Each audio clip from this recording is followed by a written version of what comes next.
in some ways I understand what Paul's saying, but I think you've got to use that second half as a reference point. I think you've got to use that second half as this is what we want to look like now. I think there was much more unity. I think they were more connected as a team from back to front. The spaces wasn't as big as they were in the first half. They weren't as easy to play through. But I think these players, if anyone had any doubt, will these players run, hustle, and fight for Ollie? Yes, they will. They showed that in the second half. And like I said, they've got to use that second half as this is what we're made of. This is what we're about. Yes, we can improve tactically here and there, but the nuts and bolts of it is that, listen, they can put a shift in. People were questioning after the game against Leicester, are these players willing to work? Are they willing to run through brick walls for Ollie? Well, today, I think they showed that. There was a togetherness, there was an intensity that I really liked. And I think that as soon as the second half started, I noticed Bruno dropped off a little bit. He brought himself and connected himself to the two in midfield, so they weren't isolated by himself, and the wingers weren't as far forward as they were probably in the first half. And those little nuances, those little details do change things. And I just think that at the end of the day, you go back to basics. They said that, go back to basics and just get the fundamentals right. First half, they came out, they weren't awake, they were asleep. Second half, it seemed like, yeah, they'd had a talk, but now they've got to bring that. There's no better game than that, like that, the way it finished there, to roll into a game against Liverpool at the weekend, where, as Scholesy said, they will have to be better. But that's a great starting point in that second half to continue from that. Did it help you bad back? It almost hurt my bad back because when the goal went in, I almost rolled off the sofa. But it was. But no, listen, it's a like Scholesy said, you do get carried away. We're football fans. I'm the same. You get carried away. You're sitting here texting your mates, Man United are back, etc. No, they've got a long way to go. Let's be realistic about it. But we needed a reaction. That's what we asked for before the game, and we got that in the second half and roll on the weekend now. OK. Thanks, mate. We'll check in with you in a bit. Look, Peter, where do you sit on this? Are you more in the realist camp, like Paul, saying they got the win, but it wasn't great, or more of the romantic, where you're Rio looking at the positives as our impartial observer? Yeah, no, I think I have to side with Paul. I think I do worry for the weekend for when Liverpool come to town, because they're going to be much better than Atalanta going forward. Defensively, obviously, a lot more sound. I did think there was a big disjoint. I think I agree with Rio in one point. I think when Bruno Fernandes attached himself to the rest of the midfield with McTominay and Fred, I think that was a much better plan. Yeah. I think he was one of the four just left to his own devices, really, in the first half, and that just cannot work. I think he needs to be a lot closer to the midfield because, he creates, and the way they got back into the game was an unbelievable pass into Rashford, and that was always going to be the way they were going to score, but I much prefer him in that deeper role connected to that midfield. You're loving it, Harry, listening to that noise. What a fantastic revival. You like doing it the hard way here, don't you? Well, we do, definitely in the Champions League, yeah. The first half, we conceded two bad goals, two big moments in the game. Obviously, they played a quick free kick for the first quarters out, and then a set play, what we shouldn't be conceding. We actually created a lot of chances in the first half, so we knew coming in at half-time that the next goal would be crucial. We got the goal, what we needed, what we deserved. And I think in the end we deserved the victory. We created a numerous amount of chances. Yes, we made it difficult, but it's a great victory in the end. That Ronaldo header, I mean, we can't say enough about this guy. Yeah, well, I had eyes on it all the way. I was right behind him. His leap, his timing, no, it was a perfect header. I was right behind it. I seen it go right in the corner, and I knew his timings. It's always there. You see it day in, day out at training, and the goals that he's scored throughout his career. So, no, he's come up with a massive goal for us again in the Champions League. You're being a bit modest here as well. I mean, Cavani, Ronaldo out there, and of course you buried one yourself. Decent finish for a big man. Yeah, nice. It's normally with my head. I've had a lot of chances with my head this year, and I haven't managed to put one away yet. So, no, it's my first goal of the season for the club, and my first goal in the Champions League. So it's a proud moment for myself and my family who's up there watching. Mark, and we conceded 2 goals, found ourselves 2-0 down, but I think Mark's had 2 1v1s in the first half, so I knew when he got that third one, there's no mistaking, it was a great finish. I mean, it's a bit churlish in the circumstances to mention you've only had 1 clean sheet this season. I mean, that's why you have to make these comebacks, I suppose. Yeah, of course, that's not good enough. That's not good enough for this club. We know we're working hard. We're working hard on a formula to be a lot more solid and a lot more...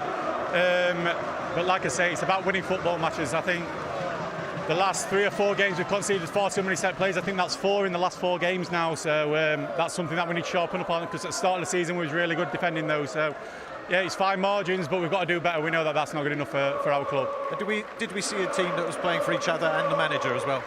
Yeah, of course. Obviously, we're on a bad run the last 3 games. So at half-time, when you're 2-0 down at Old Trafford in a big game in the Champions League, we've shown great togetherness. Great togetherness in the dressing room at half-time. We got cheered and clapped off at half-time from these fans. So they made a big difference as well. They gave us that energy. They gave us that belief. And we got the result that they deserve. Thanks, Harry. Cheers. Thank you. Yeah, nice finish from that man. We'll take a look at his goal before too long. You still don't feel that was a win worth celebrating? Worth celebrating. Well, you celebrate every win, don't you? You've only won 1 in 5. To win in that manner with that atmosphere and that reaction, I mean, look at, would have seen the odd moment of brilliance, though, wouldn't he? I mean, how does this man make it look so easy, Peter? Oh, honestly, I mean, what a header this was. Fantastic ball from Luke Shaw, but the timing, the leap, the movement to get back on side here, everything about this is, consider it's the winner again in the Champions League. This man is just unbelievable. It's just such a good header. How hard is that, timing-wise?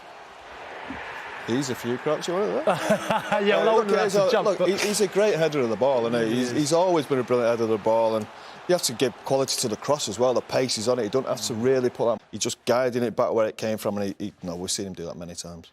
Once again, though, it does come back to United, doesn't it? Relying on those moments of brilliance. I mean, particularly from him so far this season. Well, that's it. I have to agree with Paul as well. I mean, in isolation, this game it was a great game of football. I'm not a United fan, let's be honest, right? Paul's sitting here squirming. For me, it was a great game of football. I saw some unbelievable goals. It was open. It could have gone either way.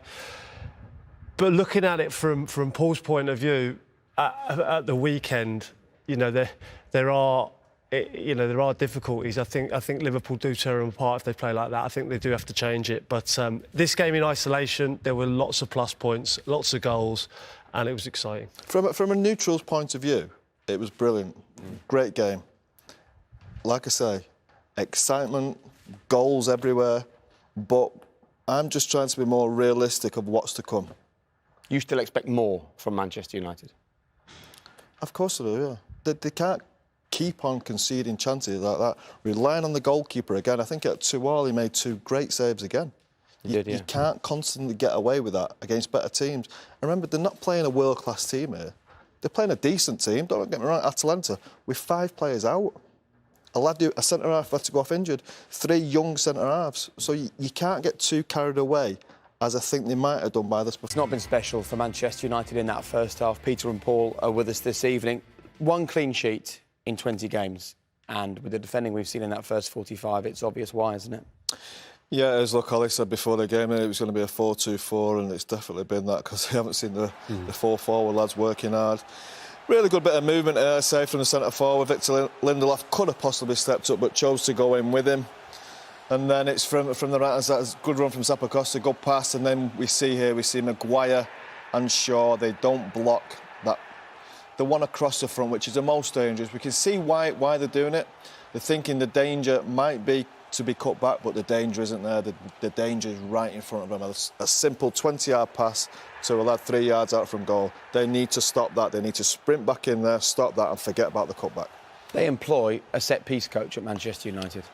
Yeah, and you can see it. I think lots of people at home might think, why is Luke Shaw marking their best header of a ball? But he's obviously the blocker. Maguire and McTominay, as you can see here, are in the areas, and they've got to go and head the ball out whilst Fred and Shaw are blocking.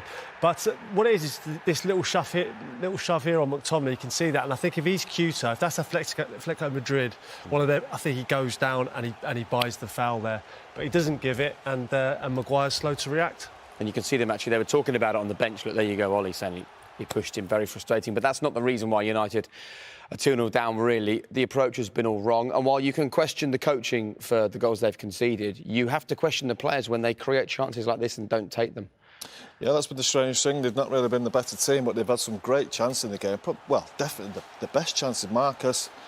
Look, he could be a little bit rusty. We know that. It takes a little bit of time. Defender gets... But that defender's winding me up. He's pulled his hamstring 3 times. and still on. He scored a goal and had a life-saving tackle. Yeah, but Fred, a really good bit of play from Fred. It's just that last little bit of quality that's lacking. This is a great chance. Marcus is one that he likes to see the net bulge. He likes to put power in it. I think that's more of a delicate, either a little dink over him, or as Crouchy said before, it's maybe a little pass into the far corner. Paul, this Atalanta team have got 5 first-team regulars out injured. How bad has that first half been from a United perspective? Yeah, I think it's the formation that's been bad. As I said before, Ollie said 4-2-4. And if I don't care who them 2 players are in the midfield, when you're playing against a European team, a good European team, you're going to get absolutely destroyed. Neither wide player is running back. Bruno Fernandes is making the odd effort to get in and help them, but they will get destroyed. If Manchester United were playing a good team here, a really good team, they could be looking at 4 or 5. But do you know what? I think in the second half, United could still win this game. I think the formation makes it a 50-50 game. It's a gamble. United can either come back and win this game 3-4-2, or they could get beat 4 or 5.